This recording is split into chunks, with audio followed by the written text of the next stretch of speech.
कलाओं का भेद और षोडश कला चंद्रमा में होती है, इसलिए चंद्रवंश में प्रकट भगवान की षोडश कलाएं, षोडश कलाओं में वे पूर्ण हुए। और भगवान श्री राम सूर्य वंश में प्रकट हुए तो 12 आदित्य हैं, 12 राशियों में सूर्य भगवान जाते हैं, इसलिए उनकी 12 कलाएं कही गई। तो जो 12 कलाओं से युक्त हैं वह 12 में पूर्ण है, और जो 16 में है वह 16 में पूर्ण है। कमल के फूल में 8 दल होते हैं, तो 8 दल होने पर भी वह अधूरा न होकर के 8 दल कमल पूर्ण है, 100 कमल पूर्ण है, सहस्र कमल पूर्ण है। तो भगवान सब पूर्ण है, क्योंकि वेद में पूर्णमदः पूर्णमिदं पूर्णात् पूर्णमुदच्यते पूर्णस्य पूर्णमादाय पूर्णमेवावशिष्यते। भगवान के संबंध में कहा गया है कि ये भगवान पूर्ण है, और भगवान का कोई अंश अपूर्ण नहीं हो सकता। पूर्ण से पूर्ण को और निकालने के बाद पूर्ण से पूर्ण अवतार लेने के बाद भी भगवान पूर्ण ही रहते हैं, भगवान का टुकड़ा नहीं हो सकता है, सब पूर्ण। इसीलिए विजय ध्वज राम करके एक भागवत के टीकाकार हुए, जयतिक हरि अवतार सबय पूर्ण कर जाने। विजय ध्वज टीकाकार ने अपनी टीका में भगवान के सभी अवतारों को पूर्ण अवतार कहा, और कहा कि भगवान का कोई टुकड़ा खंड नहीं हो सकता है, भगवान सभी अवतार भगवान के पूर्ण हैं। तो इसलिए रामकृष्ण का नाम लिया तो ठीक, और मीन बराह का नाम लिया तो ठीक। एक समाधान यह हुआ। दूसरा, श्रीमद् भागवत का अध्ययन करने पर इसका समाधान एक सामने आया। भगवान प्रत्येक अवतार में, लीला काल में अपने भक्तों के ऊपर परम वात्सल्य भगवान ने प्रकट किया। राम जी ने भी, कृष्ण भगवान ने, नरसिंह भगवान ने प्रहलाद के प्रति कितना बड़ा वात्सल्य प्यार अपना प्रकट किया, गोद में लिया, उनकी रक्षा की। तो प्रत्येक अवतार में भगवान ने अपने भक्तों के प्रति प्यार, प्रेम, वात्सल्य, कृपा सब कुछ भगवान ने प्रकट किया, इसमें संदेह नहीं। लेकिन मीन अवतार को छोड़ करके किसी अवतार में भगवान भक्त की शरण में नहीं गए। भक्त के समीप जाकर के मैं तुम्हारी शरण में हूं, मेरी रक्षा करो, ये बात केवल मीन भगवान ने कही। दूसरे को ऐसी प्रार्थना करने का अवसर नहीं आया। मत्स्यावतार प्रसिद्ध है, एक ही अध्याय में संक्षिप्त चरित्र भागवत में कहा गया है। सत्यव्रत नाम करके राजा कृतमाला नदी में स्नान कर रहे, स्नान करते समय उनकी अंजलि में और छोटी सी मछली के रूप में भगवान आ गए, मछली आ गई। तो उस मछली को अंजलि में आए देख करके फिर वह देवता के निमित्त अंजलि का जल न दे करके उस जल को पुनः गिरा दिया, आपने नदी के जल में ही अंजलि का जल गिरा दिया। गिरा देने के बाद वह कोई साधारण मछली तो थी नहीं, जिस भाषा को राजा सुन समझ सकते थे उसी भाषा में, और वह मछली मत्स्य भगवान बोले कि अरे राजन, मैं तो आपको दयालु कृपालु जान करके समझ करके आपकी शरण में आया, हाथ में आ गया। तो भगवान मत्स्य भगवान भक्त के हाथ में आ गए। हाथ में आ जाए, जैसे कोई हाथ में आ जाए मतलब अपने को उनके अधिकार में कर दिया। मैं तो तुम्हारे हाथ में आ गया था, तुम्हारे अधिकार में आ गया था, और तुमने हमको गिरा दिया, कठोरता का व्यवहार किया, त्याग कर दिया मेरा। देखो, इस नदी में बड़े बड़े मगरमच्छ हैं, और जल का एक कानून यह है कि छोटे छोटे जंतुओं को बड़े बड़े लोग निगल जाते हैं, और जल ही का क्या थल का भी यही कानून है। छोटे छोटे लोगों को बड़े लोग हर प्रकार से शोषण करते हैं, निगल जाते हैं। तो मैं अत्यंत भयभीत हूं, मुझे बड़ा भारी भय है। मुझसे बड़े बड़े यहां पर बहुत से मगरमच्छ हैं, मत्स्य हैं, तो वह हमको खा जाएंगे, इसलिए मैं आपकी शरण में हूं और मेरी रक्षा करो। इस भाषा को सुनकर के सत्यव्रत महाराज भगवान के परम भक्त ने उसको फिर से उठा लिया, अपने कमंडल में रख दिया। लेकिन भगवान ने अपनी लीला दिखाई, कमंडल में बढ़ गए और बोले, राजन मेरे रहने के लिए यह स्थान पर्याप्त नहीं, रहने के लिए कोई दूसरी जगह दो। बड़ी नांद में रखा गया, सरोवर में रखा गया, जहां जहां रखा गया थोड़ी ही देर में बढ़कर के भगवान वहां भर गए, नहीं समाये, और अंत में बड़े सरोवर में रखा गया, और अंत में ला करके उनको समुद्र में डाला गया। समुद्र में डालने पर भगवान का 1,00,000 योजन लंबा चौड़ा शरीर सोने के समान जो चमक रहा था। लेकिन भगवान कह रहे थे कि राजन, इस समुद्र में बड़े बड़े मगरमच्छ हैं, मुझको खा जाएंगे, मैं तुम्हारी शरण में हूं, मेरी रक्षा करो। भगवान कह रहे थे कि प्रथु देहि पदम मह्यम यत्त्वाहं शरणं गता। हमको प्रथु माने अत्यंत विस्तृत, सुरक्षित, निर्भय स्थान हमको प्रदान करो, मैं तुम्हारी शरण में हूं। यह भगवान की वाणी थी। भगवान छोटे से छोटे आए तब उनकी जैसी वाणी थी, और बड़े से बड़े होने के बाद भी भगवान की भाषा नहीं बदली। और दूसरा एक रहस्य उसमें यह है कि यत्त्वाहं शरणं गता कह करके स्त्रीलिंग का प्रयोग किया, गतः कह करके पुल्लिंग का प्रयोग नहीं किया। मैं पुरुष हूं, भगवान हूं, ये शब्द नहीं कहा। ये शब्द अपने को पुरुष भगवान तब प्रकट किया जब कहा, अंतिम आदेश दिया तो उसमें भगवान ने अपने को पुरुष कहा, और अंत में आरंभ में और बड़े से बड़े हो गए तो स्त्रीलिंग का प्रयोग किया, क्रिया में स्त्रीलिंग रहा आया, अपने को स्त्री ही माना। यह इसलिए दिखाया, इस अवतार में भगवान की आराधना में सबसे बड़ा धर्म जो है वह शरणागति है। और रीति ज्ञानान्न मुक्ति है, बिना ज्ञान के मोक्ष नहीं मिलता है। कहते हैं कौन सा ज्ञान? तो आचार्य कहते हैं कि शरणागति का ज्ञान। जीव को भगवान की शरण में जाना चाहिए, इस ज्ञान के बिना और मोक्ष नहीं होता, भगवान की प्राप्ति नहीं होती। यही ज्ञान सबसे श्रेष्ठ है। तो इस शरणागति के धर्म को, शरणागति के ज्ञान को ही प्रमाणित और प्रचारित करने के वास्ते भगवान भक्त की शरण में आए। शरण में कैसे जाना चाहिए? तो तुच्छ मछली बन करके भगवान कहते हैं कि शरण में जाते समय अपने अहंकार को छोड़ करके जाओ, तुच्छ बन करके जाओ। राजा बन करके जाओगे, सेठ साहूकार बन करके जाओगे, विद्वान बन करके जाओगे तो न तो गुरु महाराज की शरणागति हो पाएगी और न भगवान की शरणागति होगी।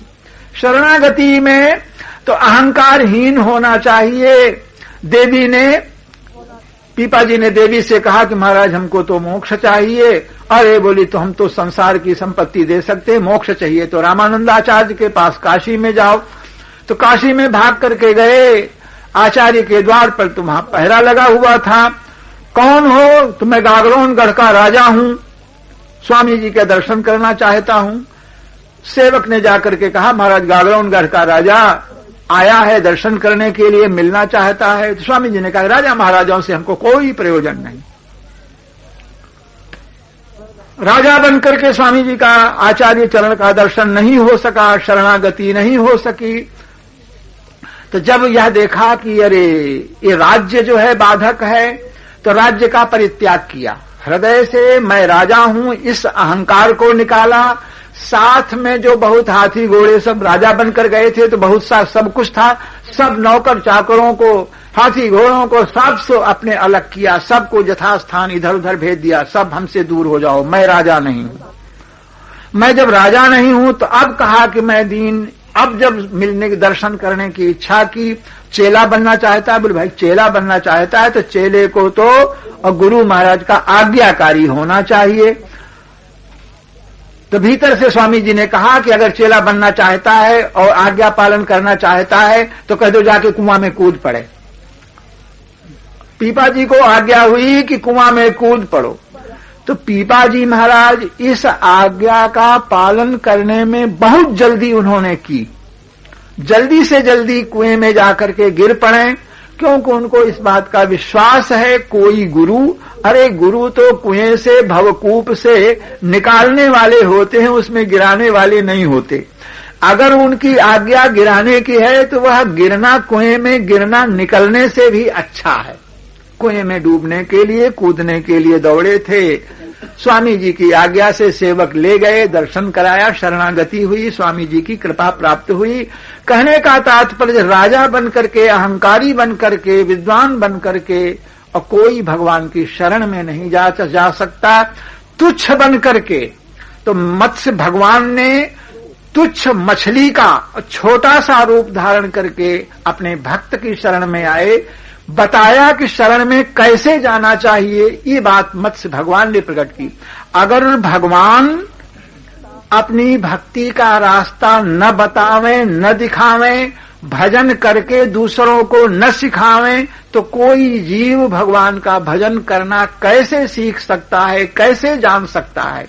इसलिए भगवान स्वयं अवतार लेकर के नारद के रूप से प्रकट होकर के कैसे भजन करना चाहिए, कपिल देव के रूप से प्रकट होकर के उपदेश दिया। अनेक सभी रूपों से अपनी प्राप्ति का उपदेश स्वयं भगवान ने ही बताया, तभी जीव यह भगवान को प्राप्त हो सकता। इसी तरह भगवान मीन ने स्वयं भक्त की शरणागति करके शरणागति के धर्म को पुष्ट किया, कैसे शरण में जाना चाहिए यह भी बताया। नारी जगत को अबला कहा जाता है, तो अबला की तरह अपने भाव को रख करके और भगवान की शरण में जाना चाहिए। अबला बन करके जब जाओगे, सर्वथा निर्बल बन करके जाओगे, तो भगवान तुमको अपनाएंगे। इसलिए स्त्रीलिंग शब्द का ही उन्होंने प्रयोग किया। पुनः शरणागति होने के बाद, शरण में जाने के बाद और अपने स्वरूप को भगवान ने बढ़ाया, बड़ा स्वरूप हो गया। लेकिन बड़े स्वरूप के हो जाने पर भी भगवान का भाव और भगवान की भाषा नहीं बदली। मैं तुम्हारी शरण में हूं, मेरी रक्षा करो, हमको यहां बड़ा भारी भय है, निर्भय पद दो। इससे यह दिखाया कि शरणागत भक्त, और चाहे वह ज्ञान आदि की दृष्टि से लोक में कितना ही बड़ा हो जाए, लेकिन बड़प्पन प्राप्त करने के बाद भी और उसको छोटा ही रहना चाहिए, अपने भाव को, अपनी भाषा को बदलना नहीं चाहिए, यह कह करके दिखाया। राजा सत्यव्रत ने भगवान को पहचान लिया। इतनी जल्दी जल्दी रूप बढ़ाने वाला सिवाय परमात्मा के मेरे ऊपर किस लिए, हमारे सामने मुझ पर कृपा करने के लिए ही आप प्रकट हुए हैं, और क्या आपकी आज्ञा है। फिर भगवान ने आज्ञा दिया कि देखो आज से 7वें दिन प्रलय होने वाला है, सप्तऋषियों को नाव में बैठाना, एक नाव आवेगी और उस नाव को मेरे सिर में जो सींग है, इस सींग से नाव को वासुकी नाग से बांध देना, पृथ्वी के जितने बीज हैं उनको रख लेना, और मैं तुमको उस प्रलयकालीन जल में सैर कराऊंगा और तुम्हारे प्रश्नों का उत्तर दूंगा। भगवान का सप्तऋषियों का और मत्स्य भगवान का संवाद, सत्यव्रत राजा का और मत्स्य भगवान का संवाद यह हुआ। अनेक प्रश्नों के समाधान हुए। मत्स्य पुराण में विशद वर्णन पाया जाता है। इस तरह मत्स्य भगवान ने राजा के ऊपर कृपा की। तो अब भगवान नाभाजी ने मन में विचार किया कि हमको भक्त चरित्र का गान करना है, तो मंगलाचरण में मैं सबसे पहले और किस भक्त का नाम लूं, तो सबसे बड़े भक्त का नाम हमको लेना चाहिए। तो उनको सबसे बड़े भक्त और भगवान दिखाई पड़े। मीन भगवान सबसे बड़े भक्त दिखाई पड़े, जिन्होंने स्पष्टतया कहा कि मैं भक्त की शरण में हूं। तो भक्तों के सबसे बड़े भक्त भगवान दिखाई पड़े। इसलिए नाभाजी ने जय जय मीन कह करके ग्रंथ का, दिव्य ग्रंथ का आरंभ किया। और भगवान भक्तों के भक्त हैं, ये बात तो प्रसिद्ध है, सहज ही दिखाई पड़ती है। लेकिन भागवत में यह रहस्य अन्यत्र न प्रकट होकर के जनकपुर में प्रकट हुआ। जिस समय राजा बहुलाश्व के ऊपर, श्रुतदेव ब्राह्मण के ऊपर कृपा करने के लिए द्वारकाधीश भगवान द्वारका से जनकपुर को पधारे, जिस तरह से भक्त भगवान का दर्शन करने के लिए भगवान के धाम की यात्रा करता है, उसी तरह से जनकपुर में रहने वाले दो भक्त राजा और ब्राह्मण दोनों के मन में होता था कि द्वारकानाथ का दर्शन करें, द्वारका को चलें, लेकिन भजन साधन आराधन में अवकाश ही नहीं मिलता, आज नहीं कल नहीं पहुंच सके। तो भगवान ने मन में विचार किया कि मैं ही चल करके भक्तों का दर्शन करूं और भक्तों को दर्शन दूं। प्रेम के अधीन होकर के स्वयं द्वारकाधीश भगवान द्वारका से रथ में बैठ करके चले, अकेले नहीं चले, बहुत से ऋषि मुनि महात्माओं को साथ में लेकर के चले। वो ऋषि मुनि महात्मा भी सब रथ में बैठ करके चले। और कथा कहते हुए सुखदेव जी कहते हैं कि उस यात्रा में मैं भी था,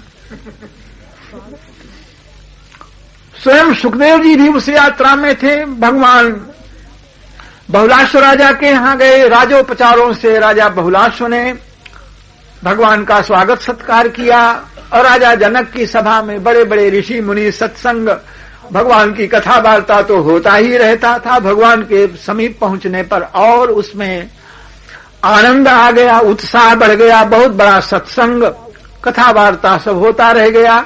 भगवान ने मन में विचार किया कि भाई भगत हैं दो, एक के यहां जाएं तो दूसरे के यहां न जाएं, पहले किसके यहां जाएं बाद में किसके यहां जाएं। सोच विचार करके स्वयं भगवान ने दो रूप धारण किए और जितने ऋषि मुनि महात्मा थे सब दो दो हो गए।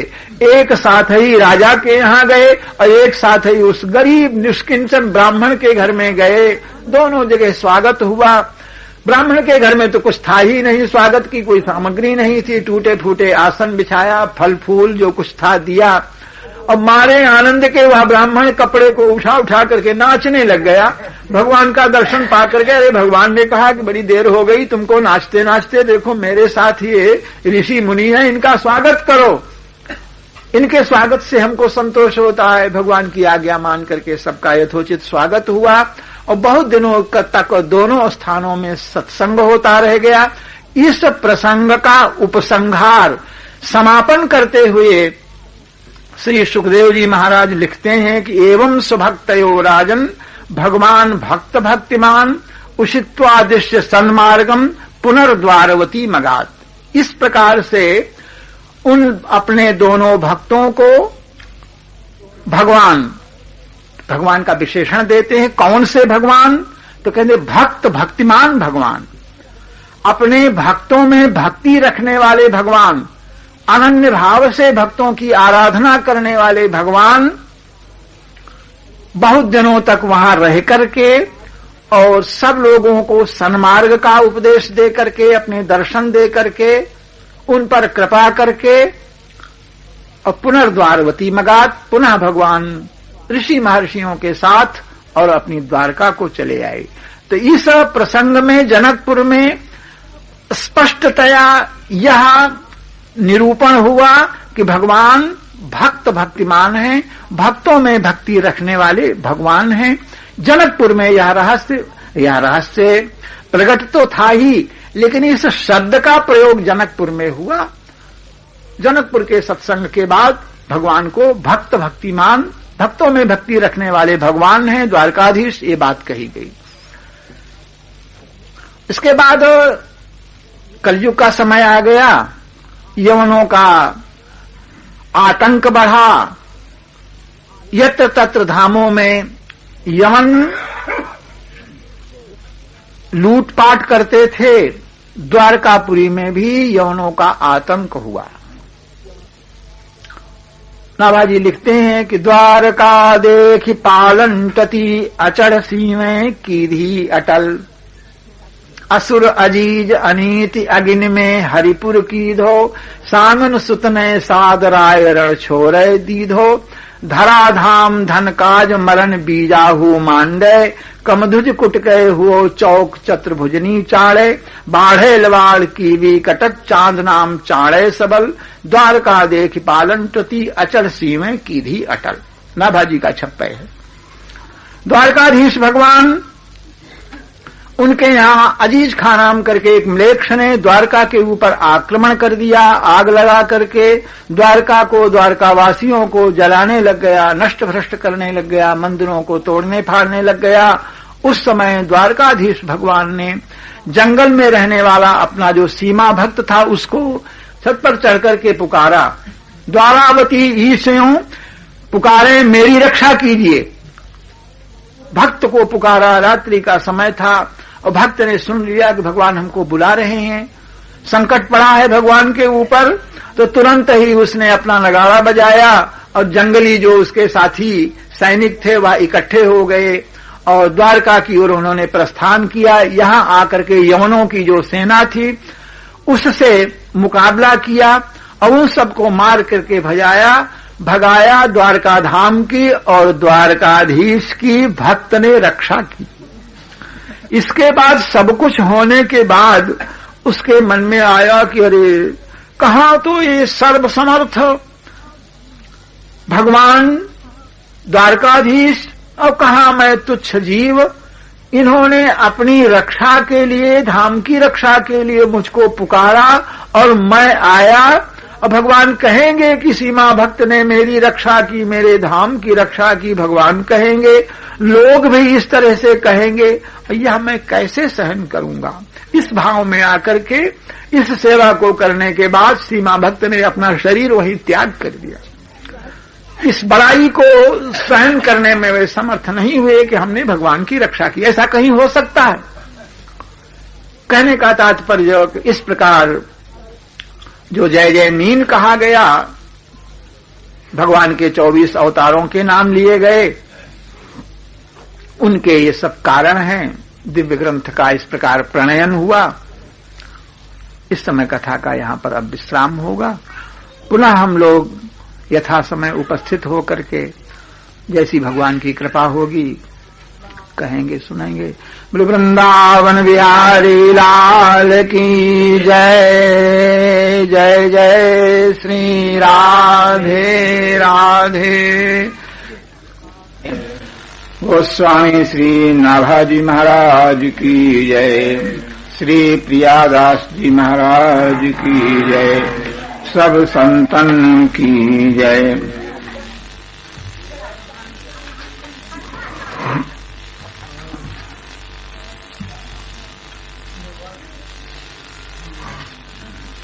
श्री लाडली लालजू की छत्र छाया में परम वैष्णव आप सबों के सानिध्य में श्री भक्तमाल के माध्यम से कुछ क्षण भक्त भगवंत की चर्चा यथामति यथा समय की जाती।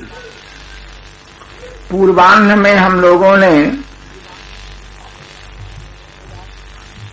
अग्रदेवाचार्य ने नाभाजी को भक्तमाल की रचना की आज्ञा किस प्रकार दी, कैसे रचना हुई, इस प्रसंग का वर्णन किया गया। रचना के आरंभ में सर्वप्रथम जय जय मीन बराह कह करके भगवान के 24 अवतारों की चर्चा की गई।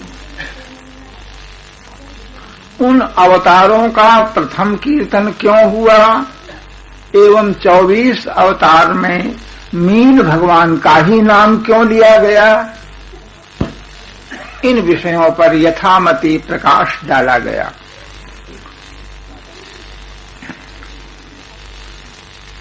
इन अवतारों में कोई विशेष टीका श्री प्रियादास ने नहीं की। पुराण प्रसिद्ध इनके चरित्र हैं और सब ही है नित्य ध्यान करत प्रकाशें चित्त। भगवान के जितने अवतार हैं सभी अवतार नित्य हैं, सभी पूर्ण हैं। अब किसी भी अवतार का, भगवान के अवतार का ध्यान करो तो वो हृदय में, चित्त में अपने स्वरूप का वे भगवान प्रकाश करते हैं। कैसे? तो जैसे रंक पावे वित्त, जिस तरह से कोई रंक को धन मिल जाए उस तरह से रंक को वित्त कोई बहुत अधिक निर्धन कंगाल था, संयोगवश उसे बहुत अधिक धन मिल गया। धन मिलने पर उसने देखा कि यह घड़ा मुहरों से भरा है, सोने की मुहरें हैं, किंतु इनमें कुछ धूल लगी हुई है, काई लगी हुई है, तो अच्छा होगा इनको धो डालें। धोने के लिए नदी के तट पर गया, धोने लग गया। हाथ से वह मुहरों से भरा हुआ पात्र नदी में सरक गया। नदी में चले जाने पर वह व्याकुल हो गया, हाय हाय करने लगा, विलाप करने लगा, रोने लगा। किसी उसके मित्र ने पूछा कि क्यों रो रहे हो, तो बताया उसने कि इस तरह से मुहरें मिली थी और मैं धोने लग गया तो मेरी धोती धोती चली गई, धोने में मेरा धन, मेरी मुहरें चली गई, बस सब कुछ भूल करके और धोने में मेरी मुहरें चली गई, यही कह करके व्याकुल हो गया। उसके मित्र ने सुना, अगर हमारे मित्र को इतना धन मिल जाता तो मुझको भी लाभ होता, अरे मिल गई थी तो धोई क्यों, ऐसा कह करके वह भी पागल हो गया। दोनों पागल होकर के डोलने लग गए। जैसे रंक पावे वित्त, जब तक यह धन नहीं मिला था तब तक इस धन के प्रति न तो आसक्ति थी और न इस धन के संबंध में वियोग था। और एक बार भगवान श्याम सुंदर कृपा करके जब गोद में आ जाते हैं, नेत्रों के विषय बन जाते हैं, उनमें अनुराग हो जाता है, और इसके बाद भगवान जब अंतर्धान हो जाते हैं तो उनके वियोग में और वह पागल हो जाता है, व्याकुल हो जाता है। उस भगवान वियोग की अवस्था को इसलिए देते हैं जिससे वियोग में प्रेम जो है वह पुष्ट हो जाता है। प्रेम को पुष्ट करने के लिए भगवान वियोग देते हैं और इस तरह से भगवान का ध्यान करके वह प्रेमी हो जाता है, प्रेम पा करके कृतार्थ हो जाता है। केशन कुटिलताई, कुटिलता माने टेढ़ापन सब जगह निंदनीय है, लेकिन वही कुटिलता अगर केशों में होती है तो प्रशंसनीय कही जाती है। केश घुंघराले शोभा के प्रतीक होते हैं। केशन कुटिलताई ऐसे ही मीन सुखदाई, इसी तरह से मीन लोक में जिन योनियों को निंद्य कहा जाता है, उन योनियों में भगवान ने उन योनियों को स्वीकार करके वहां की शोभा बढ़ाई। जलचर मीन भगवान का स्मरण करके सबसे श्रेष्ठ और मीन भगवान को ही कहते हैं, इनसे बड़ा और कोई अवतार नहीं।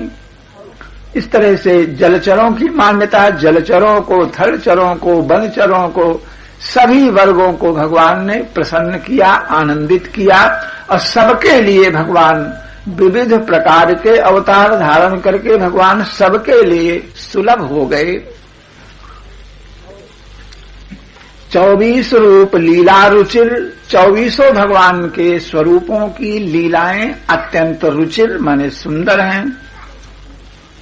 वह भगवान और गुरुदेव श्री अग्र जी मेरे हृदय में अपने चरणों को स्थापित करें। इसके पश्चात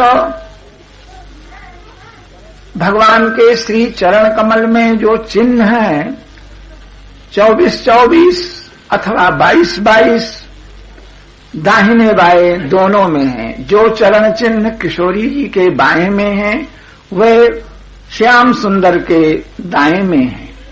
उन चरण चिन्हों का स्मरण किया गया और कहा गया कि चरण चिन्ह रघुवीर के संतन सदा सहायका। ये चरण चिन्ह भगवान के भक्तों की निरंतर सहायता करते हैं। जो कोई इन चरण चिन्हों का ध्यान करता है उसका मंगल होता है।